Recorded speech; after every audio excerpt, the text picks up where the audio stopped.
Good afternoon, everybody. Welcome to our City of Farmers Branch study session for Tuesday, September 19th. Our first order of business is A1 to discuss regular agenda items. Councilman Merritt? Thank you, Mayor. During my one-on-one, I had opportunity to talk with this city management on the issues or questions, not issues, the questions I had related to the consent agenda items, and I'm fine with that. So the other areas that I have questions on are in the public hearing, so I'll wait till those occur downstairs. So Okay. no other actions. Thank you. Great, thank you. Councilman Jackson? Thank you, Mayor.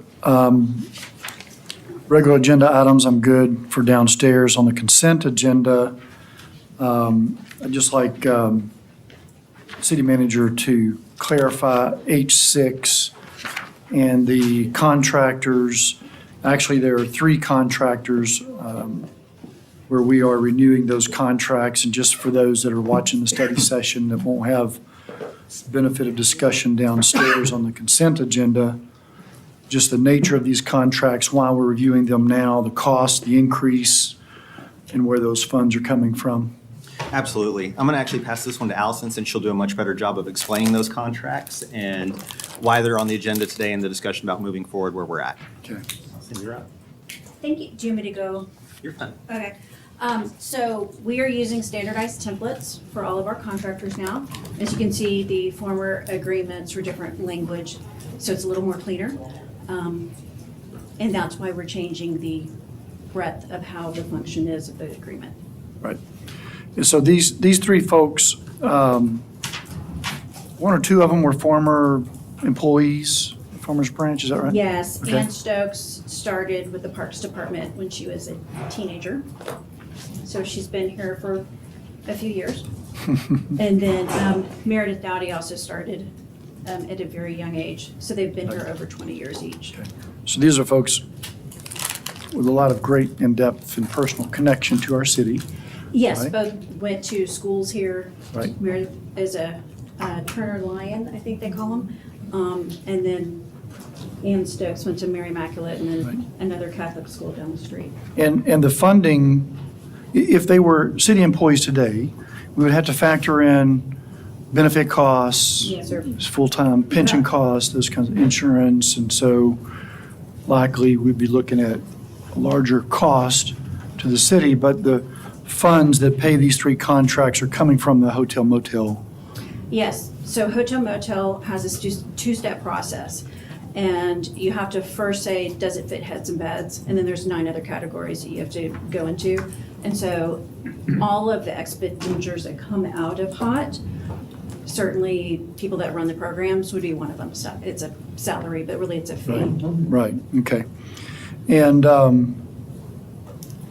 last year, they were attributable to a $628,000 increase in HOT revenue. Yes, the incremental increase for year over year was about $642,000. So we would say of the rooms we touch, we know how to calculate the number for how many rooms we touch and what we bring in and the 7%.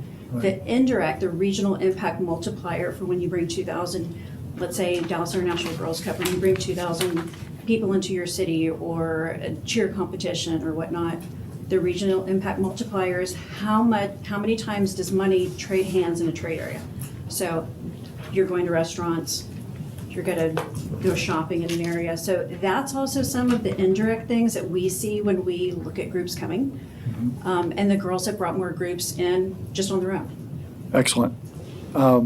Last question. So I received an email from a resident this afternoon. It was questioning the structure of the contract, the goals in the contract, and how detailed. Are these contracts pretty consistent with the way we do them with other cities do them, or what's the template for the contract itself? The genesis behind it was how our city functions and what our priorities are. So we don't have a convention center to sell, so we go about it in a different way. We have certain incentive programs. We have a hotel incentive fund. We have corporate loyalty programs, and we help facilitate introductions to fields that are outside of our city. And then we help them with, Parks Department helps with the fields inside the city, baseball and soccer. So the function of how it is very unique to the setup of this city. So you may find other CVBs, but they're functionally different because their assets are different, their geography is different. Okay.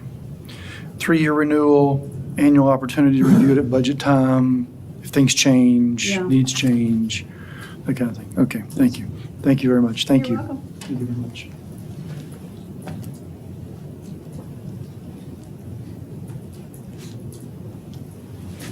That's all I have, Mayor. Thank you. Thank you.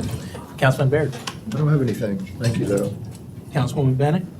I had an opportunity to discuss this during my one-on-one with Ben as well. I had very similar questions that Councilman Jackson had. I am a little concerned about the KPIs and how that's going to be managed, and what that will look like. Is that going to be supplemental to the contract, or is that just departmental? So the KPIs, they're all managed through me. And so every Thursday, the tourism team, they have an internal meeting with city staff, and we go over each of the KPIs for the week and for the month and for the year.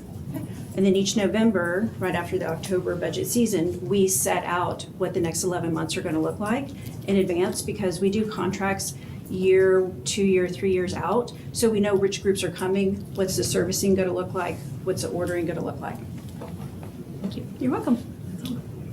Just for those watching, could we define KPI as key performance indicator? Yes. Keep performance indicator. Councilman Roman. I've got some questions that have been answered. I have other questions that I will save for the regular session, and then I have some questions for now. So my questions for now are, let's see, it's regarding the money going for the West Side Art. Which item? I'm looking for that. Let's see. Page 5. Thank you. Page 5. Yeah, page 5. Page five. So, what's the estimated completion of that project? I know it has nothing to do with this, but. Correct. So right now, we're trying to, part of the, I think we need one more easement. So we're doing with property owners, trying to get easements along 635.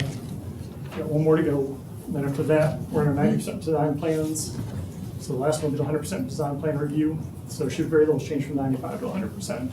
So we expect the project to be let out for bid before the end of this calendar year, with the expectation of complete construction before the end of this fiscal year, so sometime in the summertime. Okay. That's the expectation for phase 1. Okay. We'll be following up phase 2 shortly thereafter.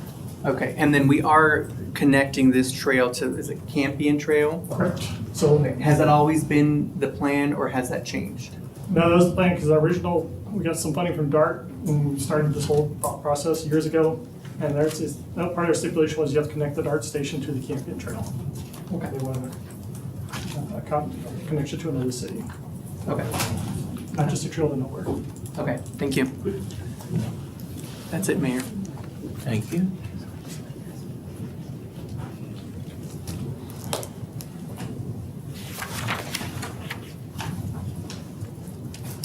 Okay, I have a question that I'd like to just go over briefly regarding I-2.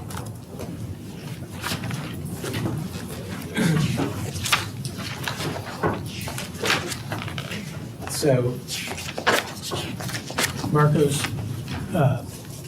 in this item, there's a use table that is part of this presentation. And so, can you just recap again, tell me again exactly what we are approving or looking to approve tonight? And because I want to make sure that everybody is square on what is being asked or what is entitled right now or allowed right now versus anything else. Absolutely, absolutely. Marcos Narvaez, Deputy Director of Planning.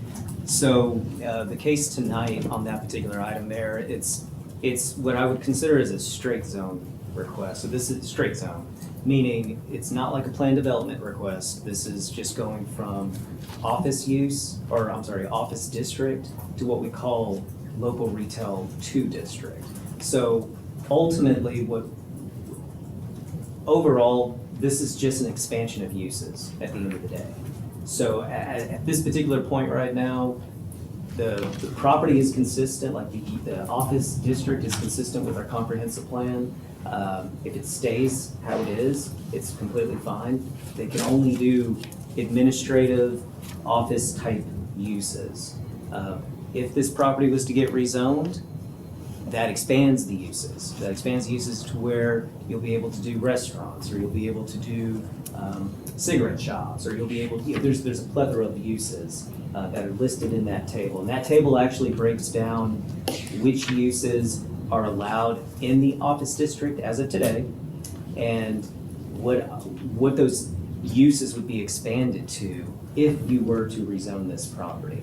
Now, by rezoning the property, you also add additional uses that could happen by SUP, specific use permit. That would absolutely have to go before the Planning and Zoning Commission and City Council. But ultimately, this is really about uses. We are not looking at a site plan, we're not looking at elevations, we're not looking at landscape plan. This isn't very common in the city. Normally, we see a lot of planned developments come through. It isn't to say that there's anything wrong with it. It's, it's just another way of zoning in our city, essentially. So the chart designates uses that are permitted by right, and then what would require a specific use permit. Right. All right, so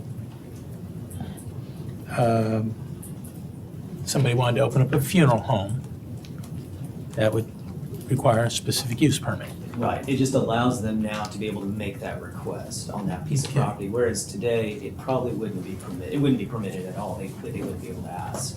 But if somebody wanted to open up a convenience store, That, I have to actually pull the use table, hold on one sec, I apologize, let me open that up. I believe that's probably done by SUP. Retail only is allowed. If it's Okay. a gas station, it says you. Yeah, so retail only would be allowed, gasoline station would be by SUP. Okay. Convenience store, that's the just, retail. yeah, just the retail portion of that would be allowed by right. So yeah, you could come in with just a convenience store, Okay. absolutely. Yes, sir. automotive repair is not allowed. That is correct. That is Okay. correct. But maintenance would be allowed. Okay. Automotive How- maintenance, yes, sir. So that brings up a really good point. How do we distinguish what is automotive repair versus automotive maintenance? Now, I would consider oil changes and replacing headlights and brake fluid and things of that nature, maintenance. But a tune-up could be necessary. Is that considered maintenance or repair? We would need to look at the definition. We should have all of this defined in our zoning ordinance as well under the definition section. But you're absolutely correct. Normally, you're talking about oil changes, headlight changes, nothing that's going to be what we would consider more major repair. Transmissions, things like that, no.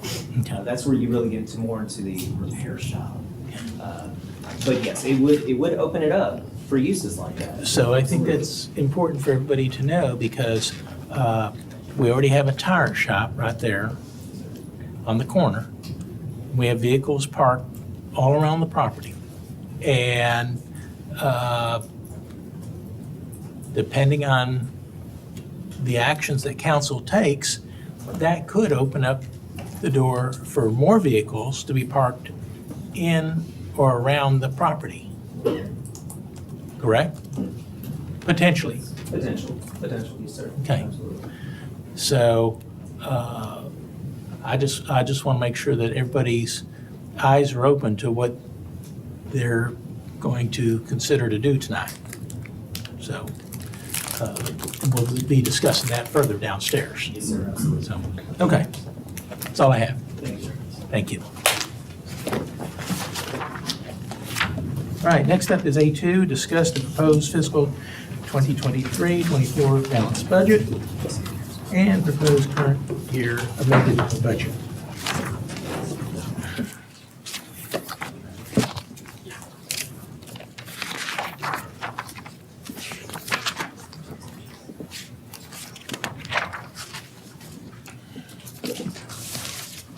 Afternoon, Mayor and Council, Tammy Zimmerman, Director of Finance. Okay, so tonight is the culmination of 9 months of budget discussions. And thank you to the mayor and to the council for the guidance, vision, direction in setting priorities for the next year's work plan. And downstairs meeting tonight, at the regular city council meeting, I will have 4 back-to-back agenda items. And I'll have 1 continuous slide presentation. I'll just stand up there for the whole time. So during this study session presentation, I want to quickly go over the slides, and you've seen them all before, and they're downstairs as well. We've actually had quite a few people that, in coming into City Hall, have looked at the budget slides that we had at our town hall as well. But hopefully I've answered any of the questions that you've had during this budget process. And I wanted to go over these slides pretty quickly to make sure that there wasn't any additional discussion or something I needed to emphasize downstairs.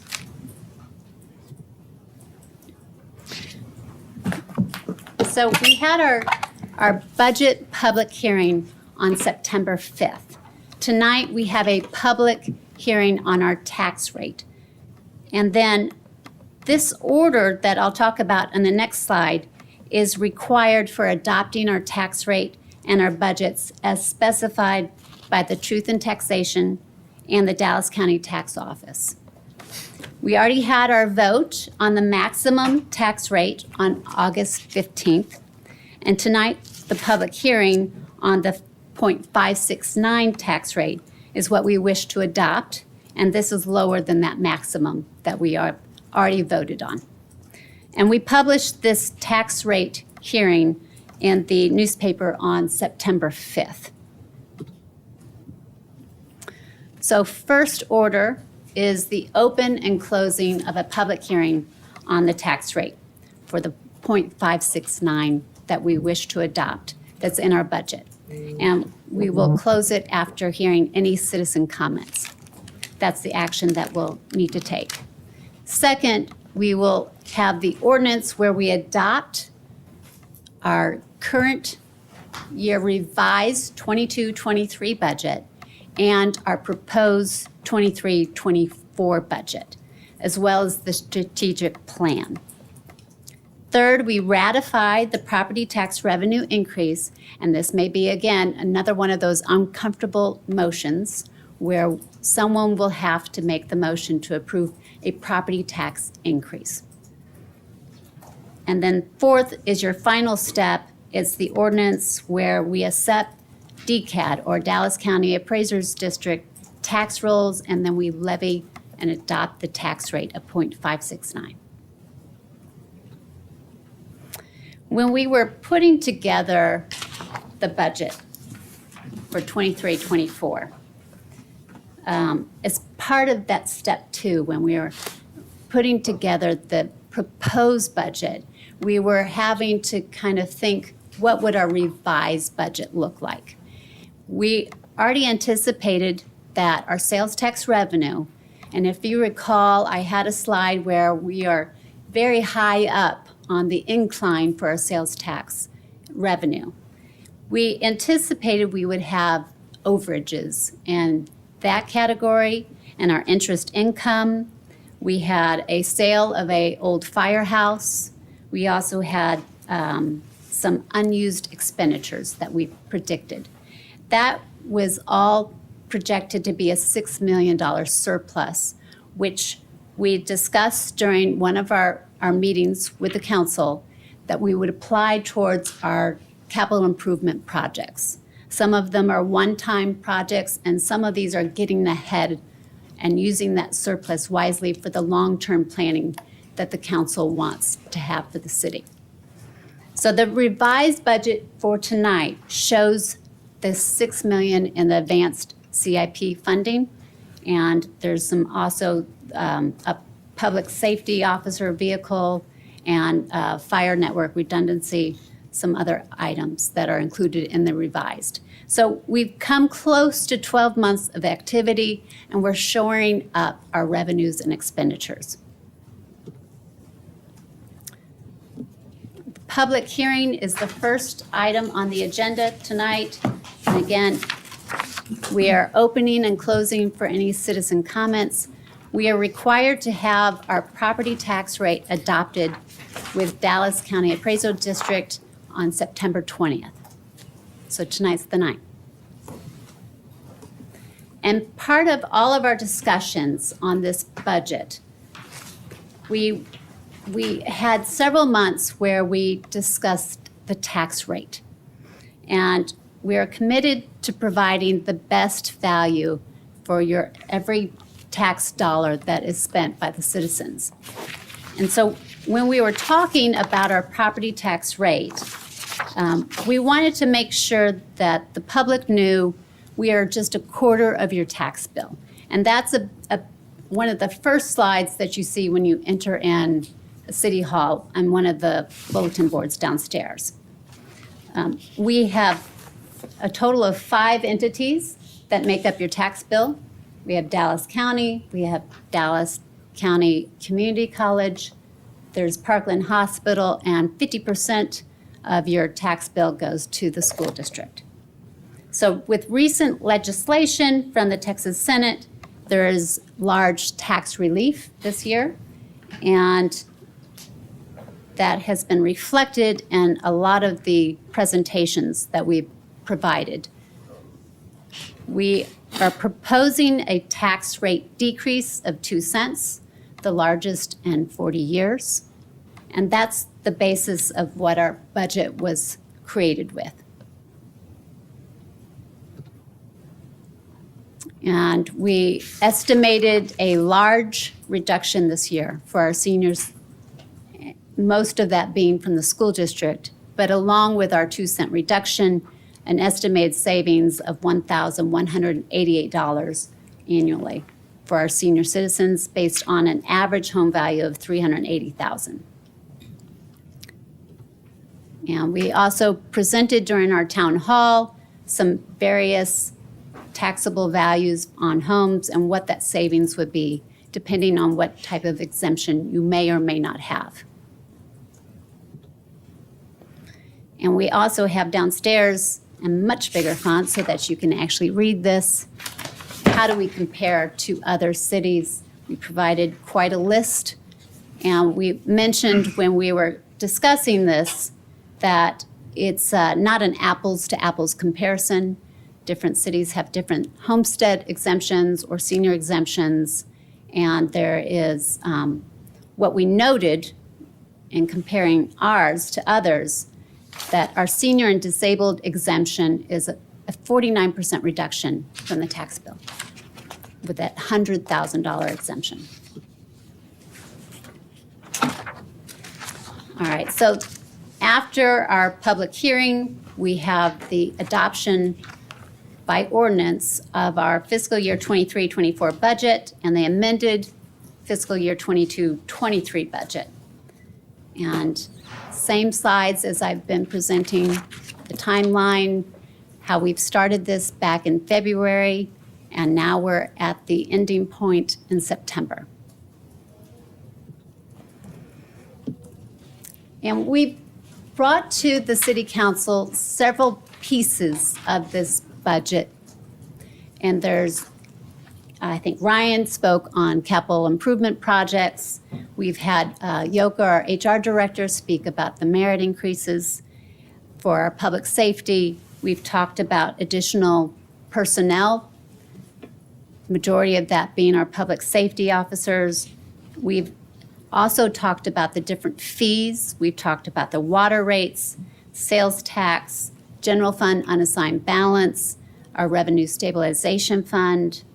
And so this slide is just showing that since we are a service industry, more than half of our general fund budget is made up of service industry cost, our salaries and benefits. But in comparison to other cities, we are lower at 53.92%. And I don't really have a slide per se for the ratifying of the property tax revenue. It is again, it's going to be that uncomfortable emotion where someone will need to say that we are increasing our property tax revenue and compared to last year's budget. And then finally, we have the ordinance where we accept the DCAD's tax appraisal roll and adopt our tax rate of 0.569 per $100 of assessed valuation. And that is the actual letter that we will have to sign, that we're certifying all the values, which, in the city of Farmers Branch, that's at $9.2 billion in taxable value. And that is a condensed, you've seen so many of these slides, and I appreciate all the questions and the guidance that you provided. Is there anything that I need to change for downstairs, or any questions? Questions? So can you go back to the slide for the personnel cost comparison? We're at 53.9. Do you have the difference of what we have as contractors versus employees compared to the other cities, municipalities? On contract services, no, I do not. Now, some of those contract services may be not exactly, I'm trying to think, some of them are going to be. But it's not calculated into businesses. the actual? No, this is Okay. not included in this employee salaries and benefits number. It would be outside of that. Great question. Anybody else? Do we still have the media specialist position in there? Yes, we do. Was that answer yes? I'm sorry. I didn't- Yeah, she said yes. Oh, yes.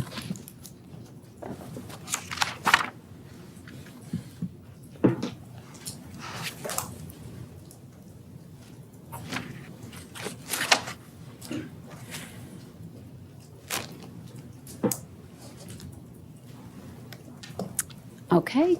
Any other questions? Anybody else? No questions? All right. Okay. Thank you, Tammy. We'll do this again. Thank See you you. downstairs. Next up is item A3, receive a biennial update from the Sustainability Committee.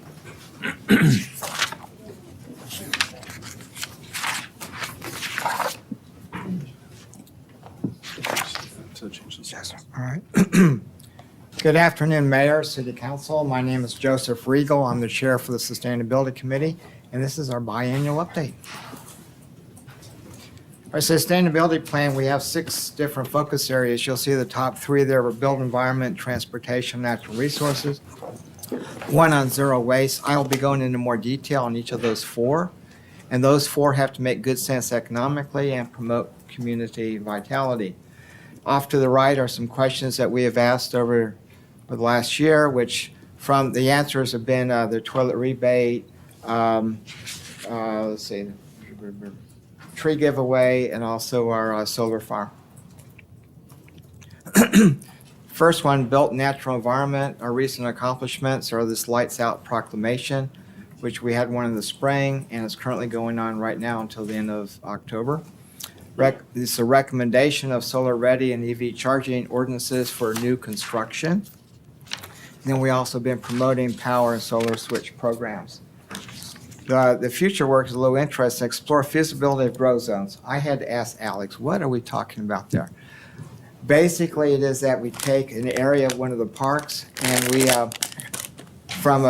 going from a every week mowing to either no mowing or minimal mowing, and by putting in native plants and native grasses. So that's something we're going to be working on. Transportation, recent accomplishments, installation of electric vehicle chargers. We currently have 7 charging stations like that. There'll be another 3 coming up in the next month or so, hopefully just a month. 2 at the rec center, 1 more at City Hall here. Future work, stakeholder input on active transportation plan.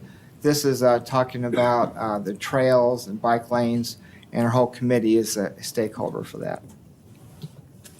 Natural resources, this is where we have the toilet rebate pilot program. We're going to have another one this fall. Recommendation for expanding the budget for a water rebate program. We're going to explore the idea of what we do for residents to provide an irrigation audit to make sense. If that makes sense, we'll do it citywide, that homeowners can put in a request, please come out and check my irrigation system, make sure that I'm not wasting water.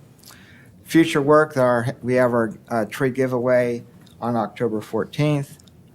Zero waste, sustainable procurement policy has been instituted. This is where people who work in the city government, when they order materials, can consider a sustainable factor as in what they choose. Future work is the promotion of composting and waste reduction strategies with our residents in order to help promote the life of our landfill. And participation in household hazardous waste and shredding events. Household hazardous waste is this coming Saturday, the 23rd. Shredding event will be October 14th. This is a time for questions, but at the same time, I want you to be aware that we are advisory to you, but we'd also like your direction. We have 4 different focus areas there that we can work on, and we're going to work on all 4. But if you have one or more that you'd like for us to make a priority, we can do that. Thank you, Joseph. Anybody have questions? Councilman Roman? No. Councilwoman? No? Councilman Merritt? If I may, just expand on the grow zone, and maybe Alex will give us a Yeah. little bit more Alex? on. Alex Vermakis, Sustainability Manager. So we have a subcommittee that's focused on built and natural environment. And one of the things that they're looking at is just benefits, how we can kind of coexist with our natural environment. A grow zone, as Joseph mentioned, is an area where maybe you mow it less, you have areas that you can't access easily, or maybe they are along waterways, and it would make sense to have, more vegetation, not kind of try to keep that golf course mowed down for different benefits, whether it's, environmental erosion along a waterway, or kind of ecological if we're thinking about, having an area with more native grasses or plants. There can be a lot of benefits with that. So that's something the committee is going to look at. Obviously, talking with our Parks and Rec Department on feasibility to see if that's something, location-wise that's feasible or would provide benefit worth doing. Do we foresee that there would be a increase in cost initially and then a gradual, decrease in the cost for caring for those in the implementation planning for this? Or how are you factoring It would that? depend on the path that we take. Some cities kind of just let it go wild and natural, and they see the cost savings for, hey, we're mowing this 3 times a year versus every other week. If you want to be a little bit more intentional about it and kind of maybe do like more of a grassland restoration kind of thing, then there will be a little bit more of an increased cost, whether that's from seeding or planting trees, kind of in that rewilding of that natural environment. Very good. Look forward to the report. Thank you, Alex. Thank you, Joseph. No other questions. Thank you. So I have noted several concerns, and so I'll start with the first one. This is the grow zones. Farmers Branch known as city in a park. I think most people would interpret that to be city in a well-maintained park. And if we start allowing parks or areas of parks to not be as well-maintained, that's going to be really noticeable. I think that residents are paying for a certain level of service delivery. And so I'm cautioning the committee and even council to think about this, because the last thing you want is, as we all pay more taxes, any perception of reduced service level or reduced delivery of services. So as it relates to that. Okay, that's number one. Number two, under transportation, can you explain active transportation? I can take this one again. So we have a trail master plan that was adopted in 2015. This active transportation plan is a kind of an update of that plan, focusing on mobility from bicycling, just walking, trying to make sure that that's a safe way to get around Farmers Branch without a vehicle. So, if people aren't feeling safe riding a bicycle, for example, they're most likely not going to do it and they're going to be in their cars. So what strategies can we use to connect maybe trails to the DART station? It's going to kind of look at different things like that can hopefully provide options for mobility outside of a vehicle. Okay. Might that include better crosswalks and signals? Yes, it could be something as simple as, better signaling on a crosswalk. Maybe there's a sidewalk gap that makes it hard for someone to cross. It's taking into account with all of that. We currently have a consultant that's beginning to work on that. So they've started some of the preliminary data collection. I think they biked about 17 miles a couple of weeks ago throughout the city, just trying to see different ways that the people are getting around and what paths you can take. Okay, thank you. Next was under natural resources, and you mentioned irrigation audits, or the possibility of doing that. I don't know if that would be done by the city. I question whether we are actually. Well, it would not be by the city. Yes, it wouldn't be done by the city. The resident would have to provide proof that a licensed irrigator performed the audit. So that's a program that we would develop based on funding, if that's something that moves forward. But cities have similar programs that they operate internally. We would incorporate some of that model, but it would all be through an external licensed irrigation specialist. And the benefit to either the resident or the city is just making sure that outside water gets on the Correct. watered Yeah, surface, we've all not concrete seen- surface. Yeah, we've all seen, broken sprinkler heads, spraying the concrete, different things like that. So that irrigation specialist would go provide an audit of the residents, irrigation system, make sure, hey, they're not gonna do any repairs, but you have 3 broken heads here, or you need to change the timing of this. And so that kind of expands the water rebate program. We have an indoor with the toilet, and then outdoor, which is a major water use with irrigation. Okay. So that leads me to the last thing. Do we know how many people have taken advantage of the toilet replacement program so far? Yes, we had 44 households swapping out 53 toilets. As far as the water savings of that, I'd have to get you that number. So that's about half of what we, I think, had originally budgeted for. So we had pretty good uptake, especially in the last month or two, as people have been getting higher water bills due to the summer usage. So it's been a good program so far. We've had good feedback. And we had someone call the other day that said they swapped out a toilet from 1964. So I don't know how many gallons per flush that was using, but it was a lot more than what they currently swapped into.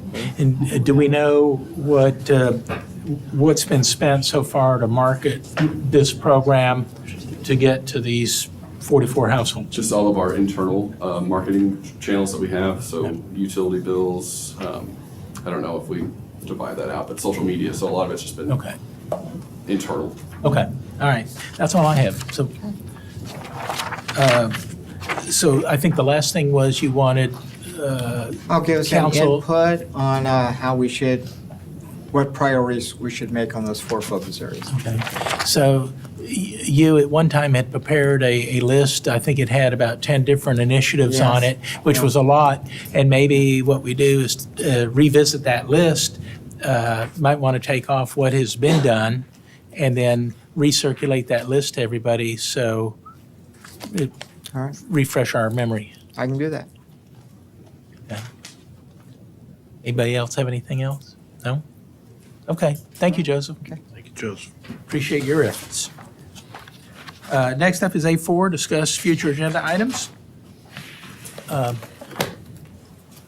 I'll just start off in saying, we talked about the mowing of private properties. We will be bringing that up again. Ryan, Ben, and I went on a tour to see firsthand where a lot of the residential properties were. So that will be coming back up in Soon, October's good. in October. Okay. Councilman Merritt. I don't have anything at this time. I look forward to the deliverables that we have coming forward. And then I hope going forward, we can also clarify kind of the differential between what we have on agenda items list, the top portion of the page versus those that are under review still, and kind of understand what the expectation is to reach resolution. So I think we're starting to get there, we're trending that way, but I look forward to more clarity going forward. Okay. Councilman Jackson? None at this time, Mayor. Councilman Baird? Not at this time. Councilwoman Bennett? Not at this time. And Councilman Roman? Yes, I'd like to have a discussion about increasing from once a week trash to twice a week for those who have one.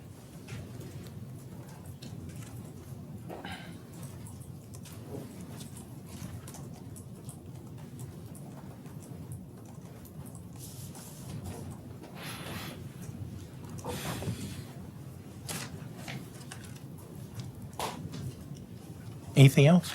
Nope, that's Okay. it, thank you. I'm going to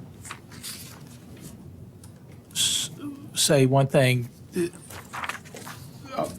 We'll close with A4, but I would like everybody to think about this. We're going to have strategic planning in January, but now's the time for you to start doing some initial preparation in regards to that. And so the questions that you might ask, or that I would ask you, or anybody, what are your priorities? And how are you looking at the future of the city? What are you going to do to reduce our expenses? Do you have a plan? How are you going to clean up our city if you don't think it's clean enough? Do you have a plan to address boats, campers, RVs, and trailers? This will be coming up sooner rather than later.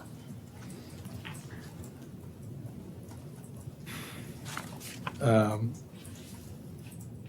then finally, as it relates to this strategic planning, what's the mark that you want to leave on this city? So I would ask that everybody think about that as we prepare for this upcoming planning session, because these are important things to the future of our city and to how we run, how we appear, whatnot. And I just don't want to lose sight of that. We need to establish goals and work towards those goals. Whatever they are, they're your goals. So, but we need to know what they are.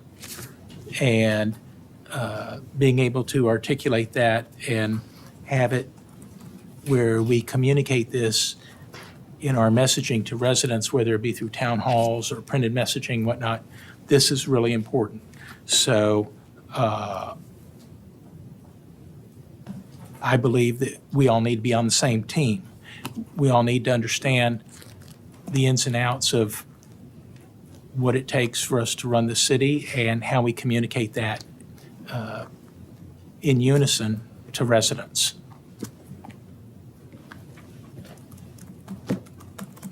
So I'll leave it with that, and we will adjourn the study session at 4:44.